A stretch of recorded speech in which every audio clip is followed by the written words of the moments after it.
এক রাতে আমি আমার স্বামীকে দুধ খাওয়াচ্ছিলাম, তখনই আমার যুবক ভাইপো আমাদের ঘরে চলে এলো এবং তাকে দুধ খেতে দেখে জিজ্ঞাসা করতে লাগল, চাচা, আপনি ছোট বাচ্চাদের মতো দুধ কেন খাচ্ছেন? যদি আপনি খারাপ না মনে করেন তাহলে আমাকেও কিছু দুধ দিতে পারেন। আমি যেই হ্যাঁ বললাম, সে তৎক্ষণাৎ আমার বুকে নেমে গেল। নমস্কার বন্ধুরা, আমার নাম কণিকা। আজকের এই রোমাঞ্চকর গল্পে আপনাদের সবাইকে স্বাগতম। আমার বিয়ে হয়েছিল এমন একজন মানুষের সাথে যিনি বয়সে আমার চেয়ে অনেক বড় ছিলেন। তার নাম ছিল সাহিল। যখন আমার বয়স ছিল ২০ বছর, তখন তার বয়স ছিল ৪০ বছর। তিনি আমার একদমই পছন্দের ছিলেন না। তাকে দেখলেই আমার প্রচণ্ড রাগ হতো এবং আমার ধৈর্য শেষ হয়ে যাচ্ছিল। আমি খুব সুন্দরী ছিলাম, আর আমার স্বামী আমার সৌন্দর্য দেখে খুব খুশি হতেন। কিন্তু তিনি আমার একদমই পছন্দের ছিলেন না, আর আমি তাকে আমার সাথে শুতে দিতাম না। তিনি সবসময় আলাদা বিছানায় শুতেন, আর আমি তাকে আমার কাছেও আসতে দিতাম না। কিন্তু ধীরে ধীরে আমি আমার জীবনে একজন পুরুষের অভাব অনুভব করতে শুরু করলাম। কিন্তু যাই হোক, আমি আমার বৃদ্ধ স্বামীর সাথে সম্পর্ক করতে চাইতাম না। আমি একা একা জীবন কাটাচ্ছিলাম, যখন হঠাৎ একদিন আমার দেবরের ছেলে, অর্থাৎ আমার ভাইপো, আমাদের বাড়িতে চলে এলো। তার নাম ছিল প্রতীক। আমি প্রতীককে প্রথমবার দেখছিলাম, কারণ আমাদের বিয়ের সময়ও সে কোনো কাজের জন্য আসতে পারেনি। প্রতীক বাড়িতে আসার পর সবাইকে দেখে নীল এবং আমাকেও জড়িয়ে ধরল। কিন্তু যেই প্রতীক আমার সাথে কথা বলার চেষ্টা করল, আমার স্বামী রাগান্বিত দৃষ্টিতে তার দিকে তাকালেন। পরিবেশ বেশ উত্তপ্ত হয়ে গিয়েছিল। এই পরিবেশকে একটু ঠান্ডা করতে আমি প্রতীককে জিজ্ঞাসা করলাম, আরে প্রতীক, হঠাৎ করে বাড়িতে আসার সুযোগ কিভাবে পেলে? আমি এতটুকু জিজ্ঞাসা করেছিলাম, তখনই পেছন থেকে আমার শাশুড়ির কণ্ঠ শোনা গেল, বাড়িতে আসার কারণ জিজ্ঞাসা করার তুমি কে? আমার ছেলের ছেলে এখানে আসবে না তো কোথায় যাবে? আমি শাশুড়ি মাকে বললাম, আপনি সবসময় আমার কথার ভুল অর্থ কেন নেন? আমি শুধু এজন্য জিজ্ঞাসা করছিলাম যে সে আমাদের বিয়েতেও আসেনি, তাহলে হঠাৎ করে কিভাবে সময় পেল? তখন প্রতীক বলল, দাদি, চাচি আমাকে একটি সাধারণ প্রশ্ন করেছিলেন, আপনি তার উপর এত রাগ করছেন কেন? আমি এসেছি সবাই যেন খুশি থাকে, আর এই ঝগড়া বন্ধ করুন গো।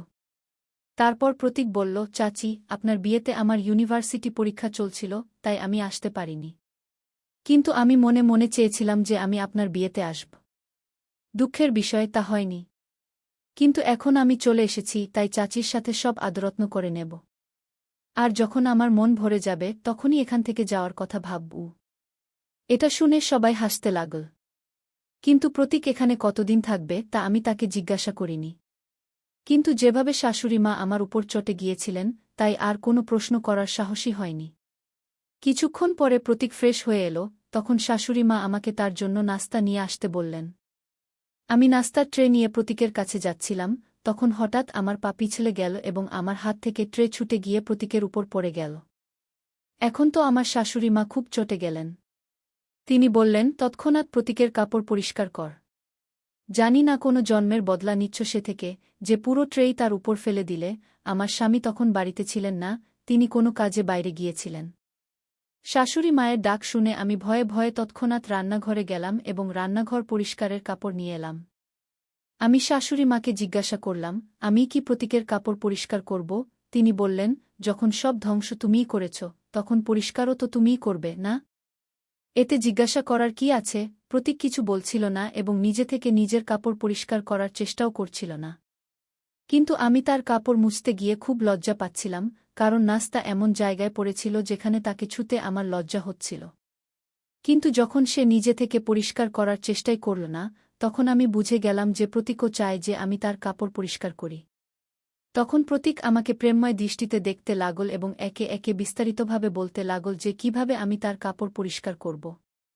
যখন আমি তার কাপড় পরিষ্কার করছিলাম, তখন হঠাৎ আমার স্বামী সেখানে চলে এলেন এবং দরজা থেকেই আমার উপর চিৎকার করে বললেন, তুমি এসব কাজ কেন করছ? এই ছেলে কি এতটুকুও বুদ্ধিমান নয় যে নিজে থেকে নিজের প্যান্ট পরিষ্কার করে নেবে? আমি বললাম, আমি এই কাজ নিজের ইচ্ছায় করছি না, বরং শাশুড়ি মায়ের বলায় করছি। এটা শুনে সাহিল, অর্থাৎ আমার স্বামী, আমার শাশুড়ি মাকে বললেন, মা, আপনি কি, তোমরা সবাই কি করছ? তোমাদেরও কি একটু লজ্জা হয় না? যা ঘটেছে তা অনিচ্ছাকৃতভাবে ঘটেছে, কণিকা ইচ্ছাকৃতভাবে ট্রে ফেলেনি। আর ভবিষ্যতে সে কোনো অপরিচিত পুরুষের কাজ করবে না। গিয়ে কথা বলে সাহিল আমার হাত থেকে কাপড়টা নিয়ে সেখান থেকে চলে গেল। আমিও তার পিছে পিছে রান্নাঘরে চলে গেলাম। প্রতীকও আমার পিছে পিছে এল এবং হাত ধোয়া শুরু করল। সে কিছুটা বকবক করছিল, যার কারণে সে কিছুটা বিষণ্ণ দেখাচ্ছিল। সে আরও জোরে বকবক করতে লাগল, আমি এখান থেকে এখনই চলে যাব। আমি এটা শুনে ফেললাম এবং তার কাছে গিয়ে বললাম, প্রতীক, তোমার এখানে আসা মাত্র কয়েক ঘন্টা হয়েছে, এত তাড়াতাড়ি বাড়ি ফিরে যাওয়ার কথা কেন বলছ? প্রতীক বলল, আপনি তো দেখলেনই চাচাজি কিভাবে আমার সাথে কথা বললেন। চাচাজি আমাকে আউটসাইডার মনে করেন, আর সম্ভবত আপনিও আমাকে আউটসাইডার মনে করেন। তাহলে আমি আউটসাইডারদের মধ্যে কেন থাকব? আমি তো এখানে আমার নতুন বউকে দেখতে এসেছিলাম, কিন্তু ছেড়ে দিন, সম্ভবত আমার ভাগ্যে চাচির ভালোবাসা নেই। কি এ কথা বলে সে চলে যেতে লাগল। ঠিক তখনই আমি তার হাত টেনে আমার দিকে টেনে নিলাম। সে আমার খুব কাছাকাছি চলে এসেছিল। তাকে সরিয়ে দিয়ে আমি বললাম, সরি প্রতীক, আমি ভুলে তোমাকে টেনে নিয়েছি। তারপর আমি তাকে বোঝালাম, তুমি সাহিলের কথায় কষ্ট পেও না। আসলে আমি তার একেবারেই পরোয়া করি না। সে শুধু আমার সৌন্দর্যের জন্য আমার পিছে ঘুরে বেড়ায়। আমি আজ পর্যন্ত তাকে নিজেকে স্পর্শ করতে দিইনি। আর তোমার প্যান্টে পরা চাও আমি পরিষ্কার করে দিতাম, কিন্তু তখন সাহিল এসে চিৎকার করতে শুরু করল। এখন যদি তুমি আমার কাছ থেকে আদর চাও, তাহলে এখানেই থাকো। এখন তুমি নিজেই বুঝে নাও কি সিদ্ধান্ত নিতে হবে। আমার কথা শুনে প্রতীক বলল, চাচি, সত্যি বলতে চাচাজির কথা শুনে আমার খুব রাগ হয়েছিল, কিন্তু আপনি আমার সব রাগ শান্ত করে দিয়েছেন। আমি শুধু আপনার জন্যই এখানে থাকছি। কে এ কথা বলে প্রতীক আমাকে জড়িয়ে ধরল। প্রতীকের এই ছোট ছোট আচরণ আমার মনে কিছু প্রভাব ফেলতে শুরু করেছিল। আর দেখতে দেখতে তার বাড়ি আসার 5 দিনও হয়ে গেল। এই 5 দিনে সে বাড়ির সদস্য হয়ে গিয়েছিল। প্রতিদিন সকালে সাহিল তাকে নিজের সাথে দোকানে নিয়ে যেত। আমার স্বামীর একটি জেনারেল স্টোর ছিল, আর সে প্রতীককে একঘেয়েমি থেকে বাঁচাতে তাকে সাথে নিয়ে যেত। কিন্তু প্রতীকের আশায় বাড়ির কাজ অনেক বেড়ে গিয়েছিল, আর এই সব কাজের বোঝা আমার উপরেই পড়েছিল। কারণ শাশুড়ি মা সারাদিন মন্দিরেই কাটিয়ে দিতেন। আমার স্বামীর আয়ও এত কম ছিল যে আমরা কোনো চাকরানি রাখতে পারতাম না। আমার পুরো বাড়ির খরচ শুধু তার দোকানের আয়ই চলত। একদিন আমি আমার স্বামীকে বললাম, সাহিল, এখন এত কাজ আমি একা করতে পারি না। প্রত্যেকের আলাদা আলাদা দাবি থাকে, আর এখন তো আরও একজন সদস্য বেড়ে গেছে। শাশুড়ি মাও আমার কোনো সাহায্য করেন না। এখন তুমিই বলো, আমি একা এত কাজ কিভাবে করব? বাইরে দাঁড়িয়ে শাশুড়ি মা আমাদের সব কথা শুনে ফেলেছিলেন। তিনি সঙ্গে সঙ্গে ঘরে এসে বললেন, এখন তুমি কি চাও যে আমি এত বয়সে কাজ করি? আর তুমি আমার ছেলের কান কেন ভরাচ্ছ? যা বলার আছে আমাকে বল। তারপর আমার আর শাশুড়ি মায়ের মধ্যে ঝগড়া শুরু হয়ে গেল। সাহিল আমাদের দুজনকে শান্ত করল এবং বলল, এখন মা কাজ করতে পারবেন না, আর আমি বাড়িতে চাকরানি রাখতে পারি না। তাহলে যার কারণে কাজ বেড়েছে সেই তোমার সাহায্য করবে। সাহিল বলল, প্রতীক এখন থেকে দোকানে যাবে না, সে এখানেই থেকে কণিকার সাহায্য করবে। আমার স্বামী তার দায়িত্ব থেকে মুক্তি পেতে তার যুবক ভাইপোকে আমার সাথে বাড়িতে একা রেখে যাওয়ার সিদ্ধান্ত জানাল। আমি আর কিছু বললাম না এবং তার সিদ্ধান্ত মেনে নিলাম। পরের দিন থেকে প্রতীক আমার সাথে থাকতে শুরু করল এবং সব কাজে আমাকে সাহায্য করতে লাগল। নাস্তা করার পর শাশুড়ি মা মন্দিরে চলে যেতেন, আর সাহিল দোকানে চলে যেতেন। তাদের চলে যাওয়ার পর আমি নাস্তা করতাম। প্রতীকও আমার সাথে বসে নাস্তা করত। শাশুড়ি মা আর সাহিল চলে যাওয়ার পর প্রতীক কিছু অদ্ভুত আচরণ করতে শুরু করত। যতক্ষণ তারা বাড়িতে থাকত ততক্ষণ প্রতীক আমার থেকে দূরত্ব বজায় রাখত।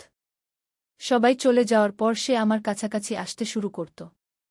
তবে ভালো দিক ছিল যে শাশুড়ি মা কখনো হঠাৎ বাড়ি চলে আসতেন, যার কারণে প্রতীক ভয়ে কিছুটা দূরে সরে যেত।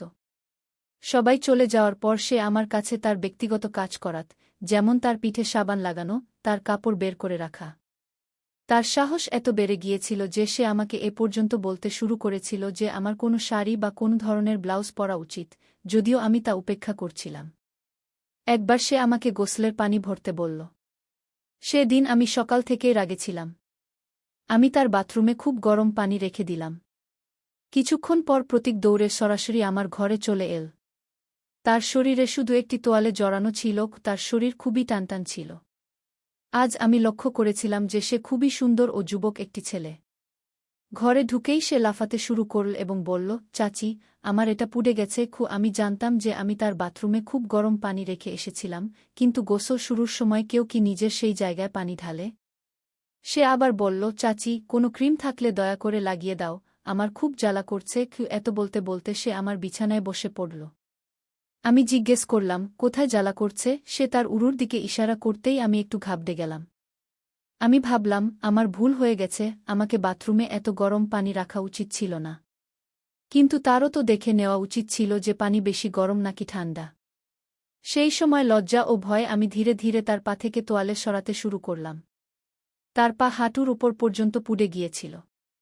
সেই যুবক ছেলেটিকে এভাবে স্পর্শ করতে আমার খুব লজ্জা হচ্ছিল। তোয়ালে সরানোর আগে আমি প্রতীকের দিকে একবার তাকালাম। তার শয়তানি চোখ দেখে আমি সেখান থেকে সরে গেলাম এবং তাকে বললাম, প্রতীক, তুমি মিথ্যা বলছ, এটা সব তোমার নাটক, না? এতে সে বলল, চাচি, আমি তোমার কাছ থেকে সত্য শুনতে চেয়েছিলাম, তুমি কি ইচ্ছে করে আমার জন্য গরম পানি রেখেছিলে? আমি এতটা বোকাও নই যে পানি না দেখে গোসল করতে বসে যাব। আমি শুধু জানতে চেয়েছিলাম, তোমার মনে আমার জন্য রাগ নাকি চিন্তা আছে। আমি তো আমার চাচির সঙ্গে ছোট্ট একটা মজা করছিলাম। প্রতীকের এই কথা শুনে আমার তার উপর খুব রাগ হল। ঠিক তখনই সে আমার হাত ধরে নিজের দিকে টেনে নিল এবং আমার চোখের দিকে তাকিয়ে বলল, চাচি, আমি তোমাকে কেমন লাগি? তার প্রশ্নটা আমার কাছে বেশ অদ্ভুত লাগল। আমি বললাম, প্রতীক, তুমি কি পাগলামি করছ? এটা ভুলো না যে আমি তোমার চাচি। আমার হাত ছেড়ে দাও, না হলে আমি তোমার চাচাকে তোমার বিরুদ্ধে অভিযোগ করব এবং তিনি তোমার এই আচরণের জন্য তোমাকে বাড়ি থেকে বের করে দেবেন। প্রতীক বলল, চাচা আমাকে বাড়ি থেকে বের করতে পারবে না। প্রতীকের ধরা আরও শক্ত হচ্ছিল। সে আমার এত কাছে চলে এসেছিল যে আমার স্বামীও কখনো এত কাছে আসেননি। প্রতীকের কারণে আমার শক্তি খুব কমে যাচ্ছিল এবং তখনই সে আমার কানে প্রেমময় কথা বলতে শুরু করল। এখন আমি একদম নিস্তেজ হয়ে যাচ্ছিলাম। ঠিক তখন বাইরে থেকে শাশুড়ির আওয়াজ এল, বউ, বাইরে আসো। আজ জীবনে প্রথমবার আমার শাশুড়ির আওয়াজ খুব মিষ্টি ও শান্তিদায়ক লাগল, কারণ এই আওয়াজের জন্যই আমি প্রতীকের কবল থেকে মুক্তি পেলাম। শাশুড়ির আওয়াজ শুনেই প্রতীক আমাকে ছেড়ে দিল। একবার সাহিল বাড়ি এলে আমি ঠিক করলাম যে আমি তার কাছে তার সবজির অভিযোগ করবই। রাতে ঘুমানোর আগে সাহিল আমাকে জিজ্ঞেস করল, এখন তো তোমার কাজের বোঝা অনেক কমে গেছে। প্রতীক তো তোমাকে সাহায্য করে না? আমি সাহিলকে কিছু বলতে যাচ্ছিলাম, ঠিক তখনই প্রতীক আমাদের ঘরে ঢুকে সাহিলকে জিজ্ঞেস করল, চাচা, আপনি ছোট বাচ্চার মতো দুধ কেন খাচ্ছেন? এতে আমি বললাম, তোমার চাচার ক্যালসিয়ামের অভাব আছে, তাই তিনি রোজ রাতে দুধ খান। তোমার এতে কোনো সমস্যা আছে? এই রাতের সময়টা আমাদের স্বামী স্ত্রীর জন্য। তুমি আমাদের মধ্যে আসো না। ঘরের লাইট বন্ধ করে দাও এবং এখান থেকে চলে যাও। এত বলেই আমি প্রতীককে আমার ঘর থেকে বের করে দিলাম। আমি যা বললাম তা শুনে সাহিলের মুখে হাসি ফুটে উঠল। সে আমাকে খুব স্নেহের দৃষ্টিতে দেখতে লাগল। আমি তার কাছে গিয়ে খুব আদর করে তাকে দুধ খাওয়াতে লাগলাম। দুধ খেতে খেতে সাহিল আমার কোলে ঘুমিয়ে পড়ল। পরদিন সকালে উঠে আমি রান্নাঘরে যাচ্ছিলাম, হঠাৎ প্রতীক আমার হাত ধরে তার ঘরে টেনে নিল। সে আমাকে খুব শক্ত করে ধরে রেখেছিল। তার এই নিচু কাজ দেখে আমি বললাম, প্রতীক, এ কি বেয়াদবি? পরের 5 সেকেন্ডে যদি তুমি আমার হাত ছেড়ে না দাও, আমি জোরে চিৎকার করব এবং চাচাকে ডাকব। প্রতীক বলল, চাচি, তুমি মাইক নিয়েও আসো। তবু চাচা উঠবেন না, কারণ তার স্ত্রী তাকে ঘুমের ওষুধ মিশ্রিত দুধ খাওয়িয়েছে। তাই সে উঠবে না। প্রতীকের এই কথা শুনে আমি হতবাক হয়ে গেলাম। সে তার মোবাইলে আমাকে একটি ভিডিও দেখাল এবং বলল, এটা দেখো চাচি, আমি তোমাকে দুধে ঘুমের ওষুধ মিশাতে দেখেছি। শুধু এটাই নয়, আমি তোমার আরও অনেক কাজের ভিডিও বানিয়েছি। যদি চাচা এই সব ভিডিও দেখে ফেলেন, তাহলে তোমার কি হবে? এত বলেই সে তার শয়তানি হাসি হাসতে লাগল। সাহিল যেন আমার কাছে না আসে, তাই আমি চুপি চুপি তার দুধে ঘুমের ওষুধ মিশিয়ে দিতাম। সেই ভিডিও দেখিয়ে প্রতীক আমাকে ব্ল্যাকমেল করতে শুরু করেছিল এবং এই অজুহাতে আমি প্রতীকের সাথে ঘনিষ্ঠতা বাড়ানোর চেষ্টা করছিলাম। আমি তাকে ভালো মনে করতাম, কিন্তু সে ছিল খুবই ধূর্ত। এখন প্রতীকের সাথে মিষ্টি মিষ্টি কথা বলার আমার আর কোনো উপায় ছিল না। তাই আমি তার গলায় হাত দিয়ে দাঁড়িয়ে বললাম, আরে প্রতীক, আমি তো শুধু মজা করছিলাম। তুমি যেদিন থেকে এখানে এসেছ সেদিন থেকে আমি তোমার কাছাকাছি আসতে চেয়েছি, কিন্তু সুযোগ পাচ্ছিলাম না। আর আজ দেখো, কত ভালো সুযোগ এসে গেছে। আমি তাকে এত মধুরভাবে কথা বলছিলাম যে সে আমার কথায় বিশ্বাস করে ফেল। সে বলল, চাচি, আমিও বাচ্চাদের মতো দুধ খেতে চাই। তুমি কি আমাকে বাচ্চাদের মতো দুধ খাওয়াবে? আমি বললাম, হ্যাঁ, কেন না। এত বলেই আমি তাকে দুধ খাওয়ানো শুরু করলাম। কিছুক্ষণ পর আমি তার ঘর থেকে বেরিয়ে এলাম। পরদিন সাহিল আবার প্রতীককে দোকানে নিয়ে গেল। কিন্তু আমার প্রতীকের উপর একদমই বিশ্বাস ছিল না। যদি সে ভুলেও সাহিলের সামনে মুখ খুলে দেয়, তাহলে আমার বিপদ আসবে। তাদের দোকানে যাওয়ার কিছুক্ষণ পরই আমিও আমাদের দোকানে পৌঁছে গেলাম। কারণ আমাকে প্রতীকের উপর নজর রাখতে হবে। যখন আমি দোকানে পৌঁছালাম তখন সেখানে কাউকে দেখতে পেলাম না। তাই আমি দোকানের ভিতরে চলে গেলাম। ভিতরে আমি একটি বেসমেন্ট দেখলাম যা আমি আগে কখনো দেখিনি। কিন্তু ভিতর থেকে কারো কথা শুনতে পাচ্ছিলাম। সিঁড়ি না থাকায় আমি ভিতরে যেতে পারছিলাম না, তাই আমি কান লাগিয়ে শুনতে লাগলাম। ভিতর থেকে সাহিল ও প্রতীকের কথা শুনতে পেলাম। সাহিল প্রতীককে জিজ্ঞাসা করছিল কখন তার জ্ঞান ফিরবে। দ্রুত এর চিকিৎসা কর এবং টাকা নিয়ে এই মেয়েটিকে নিয়ে এখান থেকে চলে যাও। ও আমি ভাবলাম এরা কোনো মেয়ের কথা বলছে। তখনই আমি প্রতীককে বলতে শুনলাম সে সাহিলকে জিজ্ঞাসা করছিল, তুমি এই মেয়ের মুখ আমাকে কেন দেখাচ্ছ না? আর এই মেয়েকে? তার প্রশ্নে সাহিল তাকে ধমকে চুপ করিয়ে দিল। প্রতীক আমার সম্পর্কে আমার স্বামীকে কিছু বলেছে এমনটা আমার মনে হচ্ছিল না। তখনই আমি ভিতর থেকে তাদের বের হওয়ার শব্দ পেলাম। আমি তড়িঘড়ি দোকান থেকে বাড়ির দিকে দৌড়ে গেলাম। বাড়ি পৌঁছেই আমি পরিকল্পনা করলাম যে রাতে সাহিলকে ঘুমের ওষুধ না দিয়ে আমি প্রতীকের ঘরে যাব এবং প্রতীকের উপর আমার সাথে জোরজবরদস্তির অভিযোগ তুলব। এরপর সাহিল প্রতীককে চিরতরে বাড়ি থেকে বের করে দেবে। সন্ধ্যায় যখন সাহিল বাড়ি এল তখন আমি তাকে শাশুড়িমার ঘরে যেতে দেখলাম। তার ঘরে যাওয়ার সময় আমি সাহিলের মুখে চিন্তা দেখতে পেলাম। সে ভিতরে যেতেই আমি দরজায় কান লাগিয়ে তাদের কথা শুনতে লাগলাম। সাহিল মাকে বলছিল, মা তুমি আমাকে সারাদিন এত কল করছো কেন? এমনকি ভূমিকম্প এসে গেছে। শাশুড়িমা বললেন, এটাকে ভূমিকম্প না বলে আর কি বলবো? তোমার বিয়েকে পুরো 1 মাস হতে চলেছে কিন্তু এখনও তোমার বউ কোনো সুখবর দিল না। তুমি পুরুষ নাকি কিছুই না? যদি সে শিগগির প্রেগন্যান্ট না হয় শাশুড়িমা কিছু বলতে যাচ্ছিলেন এমন সময় পেছন থেকে প্রতীক ও চাচি কি বলে ডাকল। প্রতীকের আওয়াজ শুনে শাশুড়িমা চুপ হয়ে গেলেন। আমার পরিকল্পনা অনুযায়ী রাতে আমি সাহিলকে ঘুমের ওষুধ দিলাম না।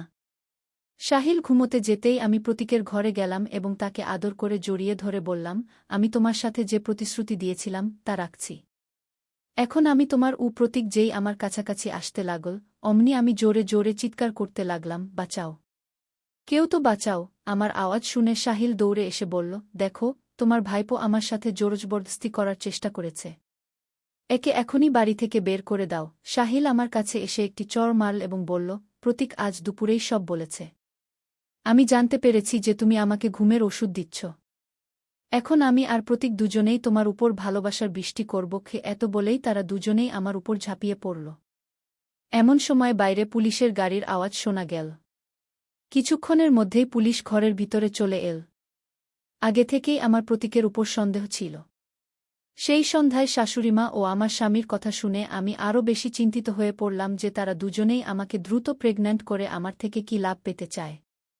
তবে আমি নিশ্চিত ছিলাম যে এই বাড়িতে আমার জীবনের ঝুঁকি আছে। তাই আমি আগেই পুলিশকে ফোন করেছিলাম। পুলিশ তাদের দুজন দুষ্কৃতী ও শাশুড়িমাকে গ্রেফতার করল। এরপর আমি পুলিশের সাথে আমাদের দোকানে গেলাম। সেখানে আমরা একটি ঘুমন্ত মেয়েকে পেলাম যার মুখ সম্পূর্ণ ঢাকা ছিল। আমি যেই মেয়েটির শরীর থেকে কম্বল সরালাম আমার পায়ের নিচ থেকে মাটি সরে গেল। কারণ সেই মেয়েটি আর কেউ নয়, আমার ডাক্তার বোন। ডাক্তাররা তার পরীক্ষা করে জানা গেল যে সে কোমায় আছে। সাহিল আমার বোনের স্বামী ছিল। তাদের বিয়ের কয়েকদিন পরই সাহিল অভিযোগ করেছিল যে আমার বোন পালিয়ে গেছে। বর বোনের পালানোর কারণে আমার জীবন নষ্ট হয়ে গেছে এমন কথা বলে সাহিল আমার বাবাকে আমার কাছে প্রস্তাব দিয়েছিল। যখন পুলিশ সাহিলের বক্তব্য রেকর্ড করেছিল তখন জানা গেল যে সেই দুষ্ট বুড়ি আমার বাবার সম্পত্তি দখল করার জন্য আমার বোনের উপর অনেক অত্যাচার করেছিল। কিন্তু সে এই বলে সেই দুষ্টদের থেকে নিজেকে মুক্ত করার চেষ্টা করেছিল যে আমি তাদের সৎ মেয়ে এবং সব সম্পত্তি আমার ছোট বোনের নামে আছে। প্রতীক একটি ছোট গ্রামে একটি ছোট ক্লিনিক চালানো ডাক্তার ছিল যাকে আমার বোনের চিকিৎসার জন্য আনা হয়েছিল এবং এটি এই 3 জনের মিলিত ষড়যন্ত্র ছিল। সেই 3 জন অপরাধীকে আদালত যাবজ্জীবন কারাদণ্ড দিয়েছিল এবং এইভাবে আমার বোন এবং আমার প্রাণ বেঁচে গেল। কমেন্ট করে অবশ্যই জানাবেন যে আপনি এই গল্পটি কেমন পছন্দ করেছেন। যদি আপনি এই গল্পটি পছন্দ করেন তবে এটি লাইক করুন এবং আপনার বন্ধুদের সাথে শেয়ার করুন। ভবিষ্যতে এমন রোমাঞ্চকর গল্পের জন্য আমাদের চ্যানেল সাবস্ক্রাইব করুন এবং বেল আইকন টিপতে ভুলবেন না। সবাই নিজের এবং নিজের পরিবারের যত্ন নিন। ধন্যবাদ।